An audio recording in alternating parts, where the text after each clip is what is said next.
बसंत पंचमी का दिन, महाराज सरस्वती का दिन, जिस दिन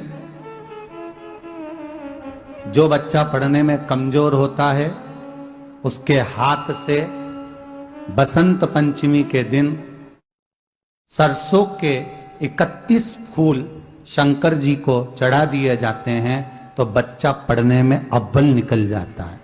उसके बच्चे को कभी नहीं कह सकते कि पढ़ने बैठ, वो खुद बैठेगा।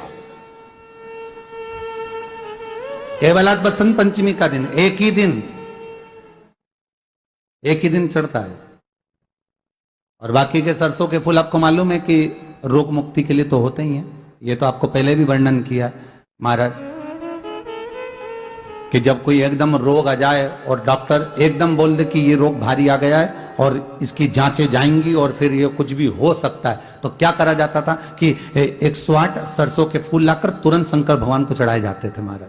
तो चढ़ाने के बाद में रिपोर्ट अच्छी आती है। ऐसा नियम है। कहीं ठेका, कोई ठेकेदारी करते हैं ना, जो ठेका भरते हैं कि भाई मेरा टेंडर आना चाहिए, मेरा ये काम होना चाहिए, मेरी मल्टी बनना चाहिए, या मेरा ये काम के लिए जा रहा हूं, ये काम फतेह होना चाहिए, उसके सबके हाथ पैर जोड़ने से अच्छा एक काम करो, बस 108 सरसों के फूल उठाओ, शंकर जी का उद्धतेश्वर महादेव का नाम लिखो और छोड़ दो, शिव जी के ऊपर एक एक कर चढ़ा दो, वो ठेका तुम्हें ही मिलेगा, वो काम तुम्हारे पास ही आएगा। बस केवल अवधूतेश्वर अर्थात ये जो क्रम है, ये वो क्रम तो 108 सरसों के फूल आप कभी भी कर सकते हो, पर जो ये बच्चों के लिए किया जाता है वो केवल बसंत पंचमी के दिन ही होता है। महाराज आज ही के बसंत पंचमी का दिन, महाराज सरस्वती का दिन, जिस दिन जो बच्चा पढ़ने में कमजोर होता है उसके हाथ से बसंत पंचमी के दिन सरसों के 31 फूल शंकर जी को चढ़ा दिए जाते हैं तो बच्चा पढ़ने में अव्वल निकल जाता है। उसके बच्चे को कभी नहीं कह सकते कि पढ़ने बैठ, वो खुद बैठेगा। केवल आज बसंत पंचमी का दिन, एक ही दिन चढ़ता है। और बाकी के सरसों के फूल आपको मालूम है कि रोग मुक्ति के लिए तो होते ही हैं। ये तो आपको पहले भी वर्णन किया महाराज कि जब कोई एकदम रोग आ जाए और डॉक्टर एकदम बोल दे कि ये रोग भारी आ गया है और इसकी जांचें जाएंगी और फिर ये कुछ भी हो सकता है, तो क्या करा जाता था कि 108 सरसों के फूल लाकर तुरंत शंकर भगवान को चढ़ाए जाते थे महाराज। तो चढ़ाने के बाद में रिपोर्ट अच्छी आती है। ऐसा नियम है। कहीं ठेका, कोई ठेकेदारी करते हैं ना, जो ठेका भरते हैं कि भाई मेरा टेंडर आना चाहिए, मेरा ये काम होना चाहिए, मेरी मल्टी बनना चाहिए, या मेरा ये काम के लिए जा रहा हूं, ये काम फतेह होना चाहिए, उसके सबके हाथ पैर जोड़ने से अच्छा एक काम करो, बस 108 सरसों के फूल उठाओ, शंकर जी का उद्धतेश्वर महादेव का नाम लिखो और छोड़ दो, शिव जी के ऊपर एक एक कर चढ़ा दो, वो ठेका तुम्हें ही मिलेगा, वो काम तुम्हारे पास ही आएगा। सरसों का पुष्प समर्पित किया भगवान शिव आनंद की राशि में। अब सरस्वती सुबह ब्रह्म मुहूर्त में निकली।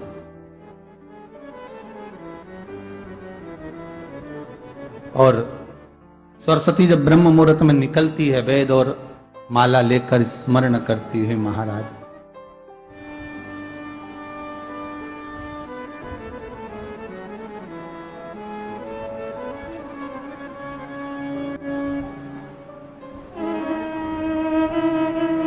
भ्रमण करती करती शारदा सरस्वती जब निकली,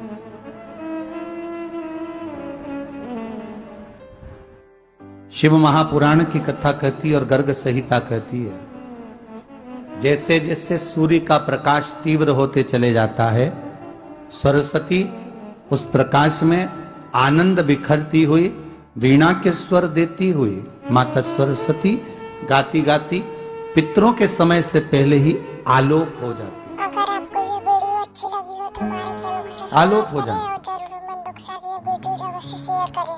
जैसे ब्रह्मा जी की धर्म पत्नी सावित्री नित्य स्मरण करने में,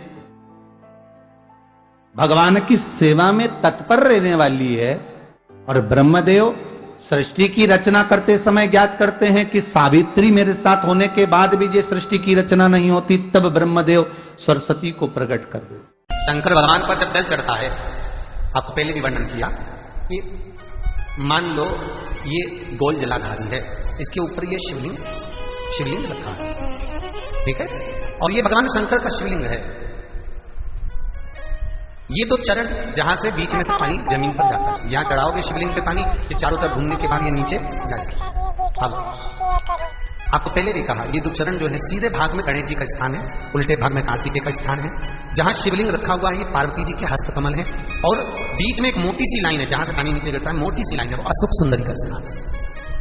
ऊपर से बूंद बूंद पानी जो शंकर पर गिर रहा है, शंकर भगवान की 5 बेटियां जया, विषहरा, शामली बारी, दो तली और देव। शंकर जी को जल चढ़ाने का नियम, शंकर जी को जल चढ़ाते हैं तो पहले तो जल चढ़ाया जाता है जहां गणेश जी का स्थान, पहले पानी वहां चढ़ाइए, फिर कार्तिकेय जी के स्थान पर चढ़ाइए, फिर अशोक सुंदरी की जगह चढ़ाइए। कटी भाग जहां पार्वती जी का हस्त कमल है गोल, शंकर जी के शिवलिंग पर आसपास जल चढ़ाइए, जल चढ़ाकर फिर शंकर के शिवलिंग पर जल चढ़ाइए, जलाधारी हो फिर उसमें जल चढ़ा दीजिए। आते आते नंदीश्वर पर जल चढ़ाइए, फिर बाहर निकलते हुए चौखट पर 2 बूंद पानी चढ़ाकर फिर भगवान शंकर के मंदिर से आता जल चढ़ाने। एक बार पशुपति व्रत करा नहीं हुआ, दूसरी बार पशुपति व्रत करा नहीं हुआ, तीसरी बार पशुपति व्रत करा नहीं हुआ। कारण क्या था? तो भगवान प्रकट नहीं हुए। भगवान ने सुना क्यों नहीं? और नहीं तो इतने लोग पत्र लिख रहा, सुना उसने क्यों नहीं सुना? उसका कारण केवल इतना था कि विश्वास जागृत नहीं करता। हमने दूसरे को बताया पशुपति व्रत कर ले, तू ऐसा कर ले, और उसने करा। और जितनी माता यहाँ बैठी है ना, सबने किसी ना किसी को बताया होगा, उसने करा होगा, उसको फल मिला होगा, और वो कह नहीं गई होगी तुमने बताया मैंने करा और मेरा काम हो गया। अरे तुम अंदर से सोचोगी मैंने करा तो मेरा क्यों नहीं हुआ? उसका कारण तुम्हारा विश्वास जागृत नहीं देगा। उसकी देने की मना नहीं है, वो तैयारी में बैठा है देने के लिए। वो तो कह रहा है कि बस तू अपना मन चित्त वृत्ति जरा जोड़ तो सही, दिल लगा तो, दिल नहीं लगा अभी तक, बस लगा। आते कई लोग यहाँ, कई लोग कथा में आते हैं तो कई लोग ज्ञान लेने आते हैं। बोलो सही है कि गलत है? अरे जम के तो बोलो। यहाँ जितने लोग आते हैं, कई लोग ज्ञान लेने आते हैं और कई लोग इंतजार में बैठे रहते हैं। प्रैक्टिकल करने में कभी पीछे नहीं हटना।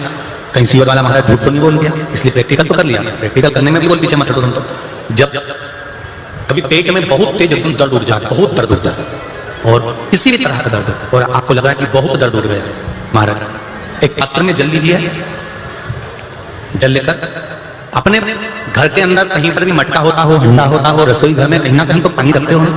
ऐसा कोई रसोई घर ही नहीं होगा जिसके घर में कहीं ना कहीं पानी नहीं हो। अगर पानी नहीं होगा तो आरओ लगा होगा, हाँ आरओ के पास भी खड़े हो सकते हो। पानी का कोई भी एक स्रोत, क्योंकि रसोई घर में जहां पर भी पानी होता है तो हमारे पूर्वजों का, हमारे पितरों का स्थान होता है। और हम कहते हैं कि हमारे पूर्वज पितर भगवान शिव के कृपा पात्र हैं, तो वहां खड़े होकर उस जल को आधा गिलास, एक कटोरी कुंदकेश्वर महादेव का नाम लेकर 7 बार भी अगर कुंदकेश्वर महादेव का नाम लेकर उस जल को शिव जी का स्मरण कर उस व्यक्ति को पिला दिया जाए जिसके पेट में दर्द हो रहा हो। लगभग 10 से 15 मिनट लगेंगे और धीरे धीरे धीरे धीरे दर्द समाप्त होना प्रारंभ हो जाएगा। कुंदकेश्वर महादेव का स्मरण। आज की तरह अगर कर्जा ज्यादा बढ़ रहा है, चूक नहीं रहा, कमाई उतनी हो नहीं रही कि कर्जा चूक जाए, तो कर्जे को समाप्त करने के लिए कार्तिक के महीने में प्रतिदिन आंवले के पेड़ के नीचे 5 घी के दिए, उसमें पीली सरसों डालकर जलाना प्रारंभ कर देना। कार्तिक के महीने में अगर कर्जा चूक नहीं रहा, लक्ष्मी आ नहीं रही हो, संपदा दिख नहीं रही हो, कोई व्यापार नहीं, कोई व्यवसाय नहीं, कोई काम नहीं, बहुत परेशानी, तो पूरा कार्तिक का महीना, पूरा महीना कार्तिक का घर से कोई भी व्यक्ति जाकर 5 दिए लगाए, गीते फूल लगती थी, नंदी नहीं फूल बोल रहे। एक एक पल, एक एक घड़ी, एक एक समय, एक एक नक्षत्र का शिव महापुराण में वर्णन है। यहाँ तक शास्त्र कहता है कि पीपल के वृक्ष की भगवान शिव रचना करे, पीपल के वृक्ष की रचना करी गई तो उस पीपल के वृक्ष में भी कौन सा समय किसका है, ये शिव महापुराण वर्णन करती है। सुबह 4 बजे से लेकर 7:30 बजे तक पीपल के वृक्ष में ब्रह्मा जी का वासा होता है। 7:30 बजे से लेकर 10:30 पौने 11 बजे तक पीपल के वृक्ष में भगवान विष्णु का वासा होता है। 10:30 बजे से लेकर पीपल के वृक्ष में 11:30 बजे तक पितरों का वासा होता है। 11:30 बजे से लेकर 12:30 बजे तक पीपल के वृक्ष में आहूतों का वासा होता है। 12:30 बजे से लेकर शाम को 4 बजे तक पीपल के वृक्ष में वासुकों का वासा होता है। 4 बजे से लेकर शाम को 7:30 बजे तक पीपल के वृक्ष में शंकर का वासा होता है। 7:30 बजे से लेकर 9:30 बजे तक पीपल के वृक्ष में कुबेर का वासा होता है। 9:30 बजे से लेकर फिर कुबेर के वृक्ष में अन्य देवों का वासा चालू हो जाता है। इसलिए हमारा हिंदू धर्म कहता है, हमारे शास्त्र कहते हैं कि पीपल के वृक्ष को जब पूजा जाता है, पीपल के वृक्ष की जब पूजन करी जाती है तो सुबह 10:30, 11, ज्यादा से ज्यादा 11:30, ज्यादा से ज्यादा 12, उसके पहले पीपल के वृक्ष की पूजन कर लेना चाहिए। क्यों? क्योंकि 11:30 बजे से लेकर 12:30 बजे तक पीपल के वृक्ष में पितरों का वासा रहता है, आहूतों का वासा रहता है, फिर वासुकों का वासा आता है। पितृ किसको कहते हैं? महाराज जो पूरी उम्र लेकर चले गए और उनके भीतर अभिलाषाएं बहुत थी, मैं ये भी करना चाहता हूं, मैं ये भी करना चाहता हूं, तो पितृ हो जाते हैं। आहूत किसको कहते हैं? जिस माता के गर्भ में बच्चा जन्म ले और मर जाए, या 6 महीने का गर्भ धारण करने के बाद अवर्षण हो जाए, जीव पड़ने के बाद 6 महीने के बाद अगर बच्चा गर्भ में भी शांत हो जाता है, तुम्हारी अवस्था में शांत हो जाता है, जिसका विवाह नहीं हुआ ऐसा बच्चा तो शांत हो जाता है, अधोगति में कोई मर जाता है, सुसाइड कर एक्सीडेंट में किसी भी रूप में मर जाता है, तो वो आहूत कहलाता है। और बहुत ध्यान देना साहब, शिव महापुराण की कथा कहती है पितरों को भाग मिलता है, इसलिए पितृ तृप्त रहते हैं। पितृ देव, कुल देव, हमारे घर के बुजुर्ग दुआ तब देते हैं। शिव महापुराण की कथा में और विष्णु पुराण की कथा में दोनों में वर्णन आता है, कभी मनुष्य अपने भोजन की थाली में भोजन जूठा छोड़ता है तब पूर्वज देते हैं, श्राप देते हैं।